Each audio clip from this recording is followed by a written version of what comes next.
Hi, I'm Mark Johnson with Hobie. I'm here today to show you how to repair an inflatable. Step one can be the most difficult step, finding the leak. So this boat has a small leak. I generally know where it is. So what I do is I get soapy water, and I get a foam brush, and I start spreading it where I think the leak might be. Up there it is. So you see it? So once I've identified the leak, I'm going to go ahead and dry it. So I have my rag right here. So I'm going to dry it, and I have a pen that's going to mark the spot. So it's right here is where I'm going to do my repair. And so you have your repair kit. Always make sure you have a fresh repair kit because the glue does expire over time. So if you have glue that's older than 2 years, you need to find some other glue. So don't use that if it's over 2 years. This is what I recommend is HH66. I've been using this for years. It's a very good contact cement. Key being contact. I like to give myself about a 1/2 inch circumference around the leak. So I'm going to cut a patch, a round patch.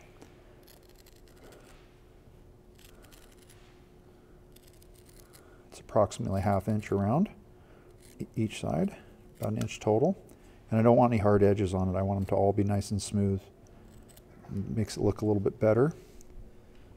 So then I'm going to put my patch back on my board, and I'm going to give it a quick outline.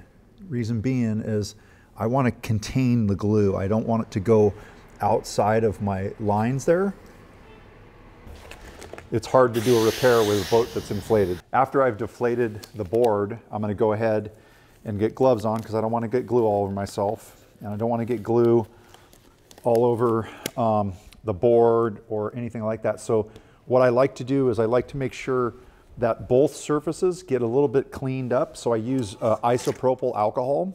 I want to use enough alcohol to where I can still see the blue, but making it faint. I just know exactly where I'm going to put my my glue, both sides, just like that. Then wait for that to dry. It dries fairly fast because it's alcohol, so I can already see it evaporating. So then I'm going to get my glue, and my glue, I don't want to put a ton of glue. I just want like a nice, thin, even surface. So I get it, and I go, just try to go right to the line because it's just cleaner looking.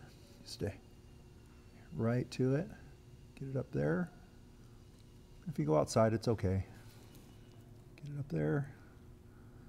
And so what we're going to do is we're going to let this dry for 5 minutes until it's dry to the touch. Could be a little sooner than 5 minutes, but 5 minutes is a good rule of thumb. But what you don't want to do is you don't want to put them together when they're wet, and you don't want to wait too long. So if you let the glue sit for over 10 minutes, say you walk away, you get distracted, it will not stick. So you have to have a fresh glue on the board. You can do a little cleanup. I got a little bit of glue on the board. Do a little cleanup with the alcohol. Get that off of there. Looks pretty good. You can kind of, when you're looking at your glue, you can kind of see when it's starting to look dry. It doesn't have that real wet look. So it's starting to dry up over here, still wet over here. So I'm not even going to touch it until it looks like it's dry. But we want it completely dry before when we apply the two surfaces. It is a contact cement. So after you've applied the glue, you can get a heat gun and put a little bit of heat on it, and it really makes the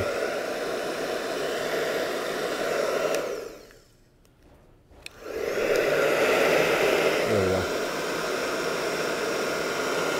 Now it's nice and dry. My patch.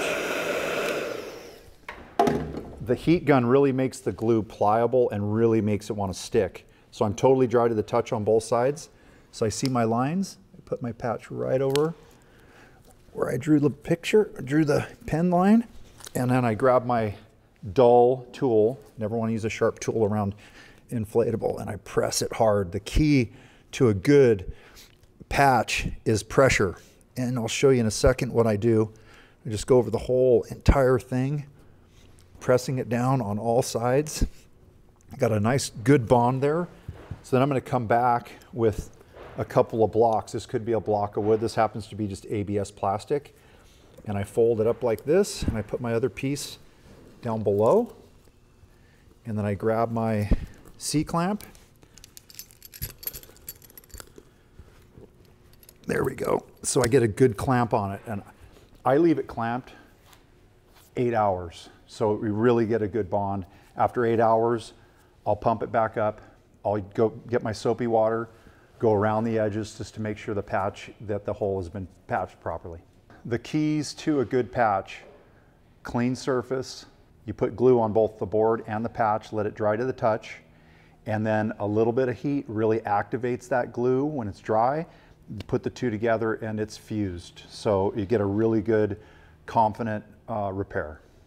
So the process of repairing a hole directly onto the drop stitch or to a seam is the same. You use the same process. The difference would be if I had a seam leak, I would bring my dull knife and I would open it up a little bit and then put a piece of tape down and then put contact cement on both sides. Same thing, let it dry, a little bit of heat, then I would clamp it.